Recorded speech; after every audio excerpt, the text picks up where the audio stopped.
Now, today, to start us all off on the same page, I want to start with this statement. All of us have regret. Now, it's kind of bold of me to say that, right? But we feel that all of us would like to go back to a day or a season or a weekend of life. We'd love to go back to a spring break or a previous city or a previous marriage in our life and do it differently, but we can't. In fact, I thought just to help us start out today, I'd like for you to go ahead and just share your most embarrassing and greatest regret in the comment section to kind of get the emotions going. So go ahead and do that. Okay, don't do that, all right? I'm just kidding. But the truth is, we all look back and you ask yourself, how could I have been so dumb? Or I should have seen it coming. Hindsight in 2020 really is 2020. And here's the thing about should have seen it coming. And this is so important for where we're headed today. If you should have seen it coming, then the odds are there was someone in your life who did see it coming. When you made that terrible decision, or that terrible financial decision, maybe a sexual decision, whatever it was, you think, I should have seen it coming. Odds are somebody in your life did see it coming. And either you didn't listen or no one warned you. And if no one warned you, the reason why is probably because they thought, I should say something, but it won't make a difference. His mind is made up. He won't listen. Or her mind is made up. She won't listen. But I guarantee that thing in high school or your first year in college or that relationship or your finances, your career, your parenting, I guarantee somebody saw it coming. Now, I'm like you. I don't want any more seasons in my life that ends in a broken relationship or a bad financial or professional decision or bad parenting or a bad relational decision, any decision where I either over or underreact. I mean, none of us want that. None of us want to look back on any more of those. So the big question then is, why is it we can't see it coming, but someone else can? Why can I see trouble coming in your life, but you can't? And why is it that you can see trouble coming my way, but it's like I'm blind to it? Why is it that I know exactly what you should do, but you don't? And why is it if I told you my story, you'd know exactly what I should do, but I don't? It's like it's a fog. And here's why. Emotionally charged environments are not ideal for decision making, and just about every decision making environment is emotionally charged, especially the big ones, right? I mean, emotionally charged environments are not great for decision making, and yet every big decision involves emotions, and our emotions make what's obvious less obvious. So when it's you, your emotions fog the decision-making process, the entire decision-making process. But I'm not messed up by your emotions. You're in the middle of the storm, but I can see above the clouds. And in your mind, you're just surrounded by obstacles going, I don't know what direction I should go. I don't know what I should do. And all your friends are like, really? You can't see? And you're like, no, I can't see. And that's because emotions make decisions difficult. And every major decision is just fraught with emotion. This is why I would do a way better job managing your money than you ever will. Because I'll never make an impulse buy with your money. You'd say, hey, Chad, can I spend some of my money on that? And I go, no, that's a bad decision. But please, no. But I want it. No. See, every parent, I mean, most of you hate, especially if your kids are little, you hate taking your kids to the store, right? Because they're strategic. They put everything down at knee level for you that's eye level for the kids, things that they want. And you're walking along and suddenly you look down and in their grubby little mitts, they've grabbed some dumb toy. And what happens? As soon as they get it in their hand, they feel ownership. And then there's emotion. Mom, Dad, can we get this? I want this. And you control the money. It's like, no, we're not wasting money on that. You've got like 12 of those at home. You already broke the last 3. And their emotions escalate, but you have objectivity. You're able to make way better financial decisions for your kids because you're not caught up in their emotions, and so you make good decisions. And you need to know you never outgrow this. What I mean is that as soon as your emotions get attached to a thing, even as an adult, you're prone to make a bad financial decision because financial decisions are not emotionally neutral decisions. That's why a car salesman wants to get you in the car for a test drive. They want you to get attached to that new car and that new car smell. It's the same with marriage. Any of you single or married, you could sit in an office and listen to a couple explain their problems to a counselor, and you'd think, well, the solution's obvious. Just stop doing that. It's whenever he or whatever he, okay, sir, don't do that anymore. Well, it's whenever she, okay, ma'am, don't do that anymore. It's just simple, right? And so you don't understand why it is I could fix someone else's marriage in about 2 minutes, but my marriage issues, it's like they go on year after year. Same's true with our kids, right? I mean, for those of you that have neighbors with kids, don't you know exactly what your neighbors need to do with their kids? It's like, you know what? If that was my son, it'd be this, this, and this. And I'd never let my daughter. I mean, you're single. You don't even have kids yet. And you look at how other parents deal with their kids and you're like, that's just nuts. I would never. And you just know all about raising kids without even having any. But then you have your own. And then you live in a fog for about 18 to 20 years. You're like, what have we done? We don't know how to raise humans. We don't have a clue what we're doing. It was so easy before we had our own kids. And I even know what all my neighbors should do with their kids. But why is it so hard? Because parenting is emotional. Marriage is emotional. Money, handling our money decisions are emotional. And when you're in the middle of it, emotion fogs our judgment because there's fear and there's lust and anger and greed and jealousy and bitterness, and there can be envy. There's just all of these emotions and insecurity, and we're trying to make a wise decision. And that's the question. That's the drum we've been pounding on this whole series, trying to just drive into our hearts in this series. And so for today, the question is this: what's the wise thing to do when my emotions are high and my appetites are inflamed? And I want to live with fewer regrets. I want to live with fewer tears. I don't want to waste any more money. How do I make the best decision in an emotionally charged environment where my appetites are awakened and suddenly I've got my eyes or my heart on something or somebody and there's a decision to make? And the answer is one word, and it's the word listen. Because you don't see it coming, but I guarantee you somebody sees it coming, and the wise person listens. In fact, wise people recognize when they are in no condition to decide for themselves by themselves. Wise people push the pause button. They go, this is emotional. I'm mad, or I'm so lonely, or I'm so aroused, or I'm so prone to fill in the blank. I'm emotional, and I'm likely to make a bad decision. I need outside input. Wise people know when they are in no condition to decide for themselves by themselves. And we can all think of a time in our life where this proved exactly right. I remember that time or that season, that financial or relational or sexual decision when I just went with my emotions. I just followed my heart. And people say, just go with your heart. That's a horrible idea. You need to know that. But that's what we do. And the key to responding to situations where you think you might not see what's coming is to listen to somebody who does. Now today we're in the Old Testament. We're talking about a king who was also the wisest man who ever lived other than Jesus. His name was Solomon. He was the third king of Israel, and he was King David's son. He lived during the golden age of Israel, where Israel had as much power as they would ever have.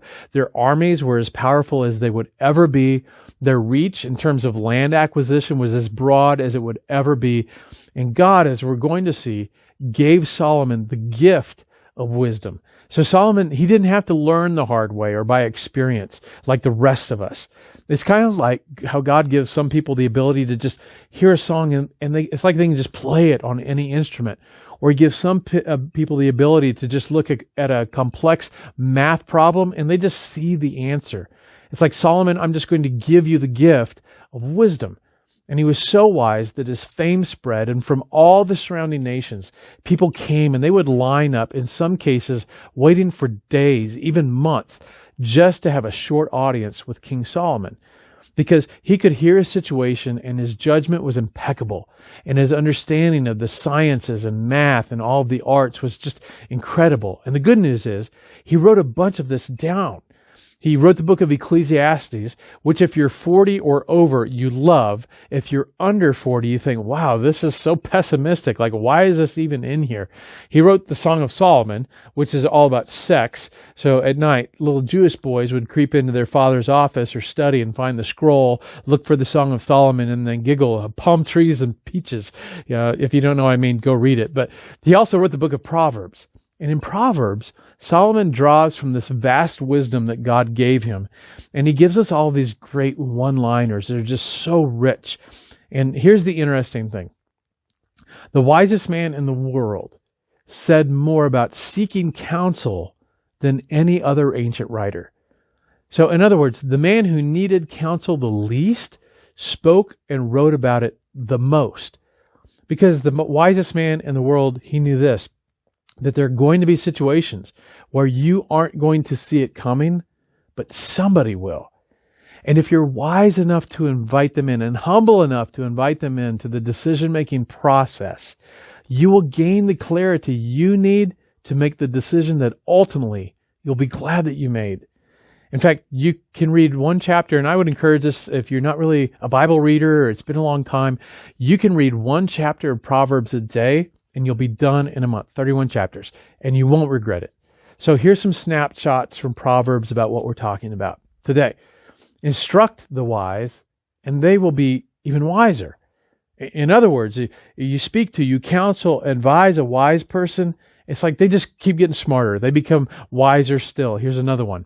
A wise man will listen and increase his learning. And a discerning man will obtain or seek out or pay for. They will bring in guidance. Here's a kind of a negative twist on the same thing. The way of the fool is right in his own eyes. And you and I, we know people like this, right? It's just like they know everything. They think they're never wrong. They don't need advice. They don't need suggestions. They don't need input. They have an answer for everything. Solomon would say they're actually a fool. Because a fool is right in his own eyes, but a wise man is he who listens to counsel. A fool says, I don't need any advice. I see everything I need to see. I can make the decisions by myself. But a wise man or a wise woman realizes, I don't know what I don't know, or I'm emotionally compromised. They never think that they're so wise that they don't need outside input. Then there's this one. Plans fail for lack of counsel. But with many advisors, they succeed. Now, again, this is the smartest person. It's like the smartest person you know, who has an IQ that's just off the charts, talking about the importance of education. You'd be like, you never even went to school. You're just born smart. Why is education important? I mean, it's the wisest man in the world, and he's saying, get many advisors. Don't go it alone. Don't think that you're so wise and so smart that you can see all the eventualities. Invite people in to give you advice. Here's a couple more. Listen to advice and accept discipline or accept correction. Accept somebody in your life that goes, hey, I wouldn't do that. I wouldn't text him, or I wouldn't go over, or I wouldn't buy that. I wouldn't spend that money. I wouldn't take that job. And you go, but what about, and you want to push back, and Solomon go, no. Accept that redirection, that correction. Listen to advice and accept discipline. And thinking of your hopes and dreams for the future. Listen to advice and accept discipline or correction. And at the end, you'll be counted among the wise. In other words, you'll continue to make great decisions with great outcomes, and over time, people just think you're like so smart and so wise. Now listen to this one. This is a relational proverb. Where there is strife, there's pride. So there's conflict, strife, parent to kid to kid, husband to wife, boyfriend to girlfriend, boss to employee. Where there is strife, there is pride. But wisdom is found in those who take advice. Now, the amazing thing is the story of Solomon starts off really well. At the very beginning, when he's young, he goes, God, I'm a kid, I'm young, I've got to rule this nation. God says, I'll give you anything you want. Solomon says, hey, I want wisdom. I want understanding. God says, you've got it. So it just starts off great. He asks for perfect wisdom, seeks wisdom, spends his life saying, no matter how wise you are, you always need outside input, especially in those things that have to do with money and relationships. But towards the end of his life, he rejects his own advice. He decides, since I'm the wisest person in the world, I don't really need to listen to anybody. And in the end, one of the wisest men who ever lived made some of the dumbest decisions ever made. He wrecked the strongest economy his nation had ever had. He undermined the military authority of his nation, though it was the strongest it had ever been. And he set the next generation of his family, he set his whole nation up for failure. Because in spite of the fact that prophets warned him, the law of God warned him, people around him would have warned him if he would have listened, he decided, I'm the smartest ever. Why would I listen to anybody on the outside? And he ended up ruining everything. And he did what many of us are prone to do, because it's easy for us to see this in politicians or in other people, but he did what many of us are prone to do. He undermined his own success. And ultimately, and this may be true in your life, he undermined his own legacy. Now, I've not said anything so far that you haven't heard before. Nobody's going, oh, ask for advice. Chad's so brilliant. This is not new. It's not unique. But here's the question. Why don't we do this? We all have stories. I should have seen it coming. We all probably agree somebody saw it coming. Why didn't I listen? Or why didn't anybody feel like they had permission to talk to me? We all can agree that decision-making environments are full of emotion, and emotion fogs our ability to reason. We all know this. So why? Especially some of us as men. I mean, come on, guys. Before GPS apps, the ladies made fun of us because we wouldn't stop and ask for directions when we were lost driving. But let's be honest. We don't stop and ask for directions for just about anything in any area of life, right? Because we feel like we need to know everything and appear smarter than everybody else. It's just in us to not do this. But why? Why would we ignore a principle that's so apparent? And even as I speak, some of you are feeling a little tense or nervous because you know that right now there's something in your life right now that I really should seek advice because there's emotion involved. And there's several reasons we resist this. And here's the first big one. Because we already know what the wise people are going to say, and we don't want to hear it, right? I mean, don't we spend ages 12 to 20 with this mindset? I don't ask for advice because I already know the answer. I know what they're going to say. It's partly why we have the saying, better to ask forgiveness than permission, right? And most of us have learned the hard way that's not always true. And Solomon, who in the end didn't take his own advice and undermined his own life and legacy, says, if you know what to do and you just don't do it, he has a term for that. He says, you're this, a fool. A fool is a person who knows the difference between right and wrong and just chooses to do what's wrong. So if you're one of those people who already knows what a parent or sibling or a friend or a mentor, somebody that you look up to and trust, the wise people in your life, if you know what they would tell you to do and you've just decided not to do it, Solomon would say, you're a fool. And he says, and you'll pay for that. There will be a price to pay. Now, one of the other reasons that we don't do this, we think it's nobody's business. It's my money. It's my marriage, my kids, my job, my career, my decision. It's nobody else's business. So I'm not going to ask for advice. I'm not going to listen to advice. So leave me alone. Pray for me, but don't talk to me because this is my decision. It's a private decision. But the problem is, private decisions always have public consequences. Always. What's made in private doesn't stay in private because personal decisions impact more than just you, especially if you're married or a parent or an employee or a boss. If you're in any relationship, I mean, think about it. Every public scandal, whether it's a politician or musician, performer, an actor, or just people in the community, every public scandal started with a private decision. All of them.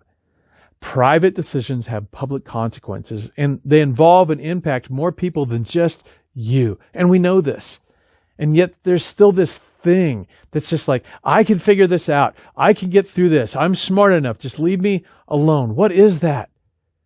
And the Old and the New Testament writers and Jesus would tell us, common sense tells us, it's pride. I don't need anyone to tell me what to do. I'm a grown-up. I'm 17 years old because when we're 17, we didn't need anybody to tell us what to do, right? And then we get a little bit older, we look back and we just laugh, right? Then we look back on 21 and we laugh. I mean, regardless of how old you are, your 20s, 30s, 40s, 50s, 60s, 70s, it doesn't matter. You're going to look back on a day or season of your life and go, what was I thinking? I mean, I thought I was so smart.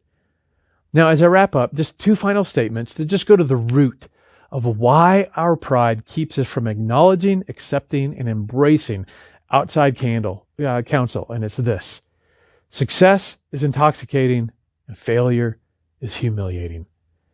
If you're super successful, everyone will think that you're smart about everything. I mean, have you ever been in the room where there's somebody that's like super rich or they're a real famous person and a little posse always forms around a super wealthy or a well-known person? And have you ever noticed that everything they say is just true? And everything that they say that's kind of funny is really funny.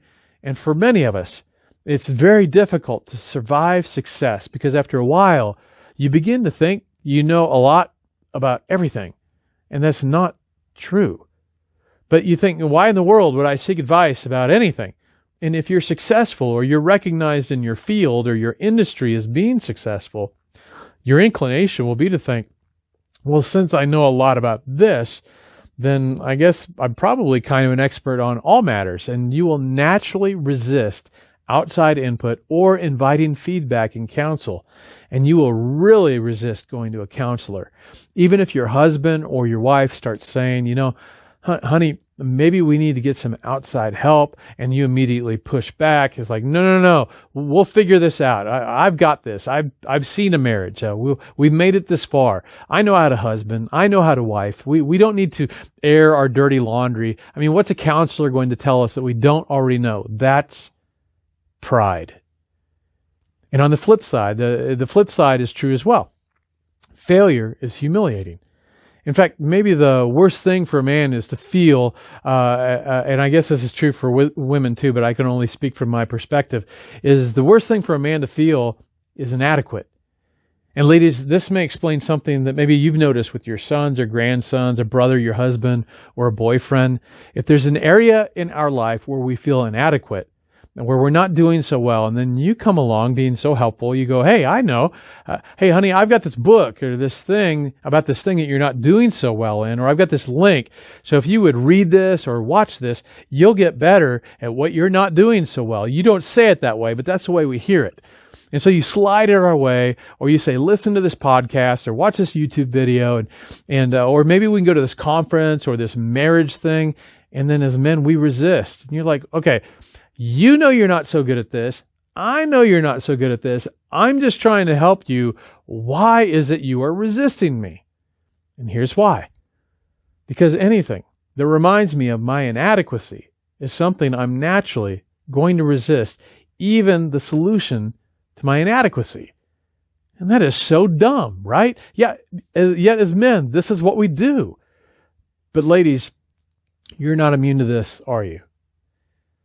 You know, for men and women in the areas where you feel pretty good at in life or relationships or parenting or in your career, like you'll go to conferences to get better at. You love reading more and more about stuff that you feel that you're somewhat good at. If you're a leader and you feel like you're an adequate or a decent or even a good leader, and then somebody comes along with a leadership book and go, hey, I'd really suggest this book. You don't go, I don't need that. I'm a leader. You go, no, thanks. I love this stuff. I eat it up. But when someone comes along and tries to feed you information into an area where you feel inadequate, there's something in us that we just naturally, we resist it. And Solomon and the other writers in the Old and the New Testament would say, that's pride. And it will undermine all of your success. And this is exactly what happened to Solomon. And God says, listen, I didn't design you to figure it out on your own. You need community. You have 2 ears and 1 mouth for a reason. Listen twice as much as you talk. I don't have a verse for that, but let's go with it. I mean, somebody can see what you're pretending to not see. Are you willing to invite them in?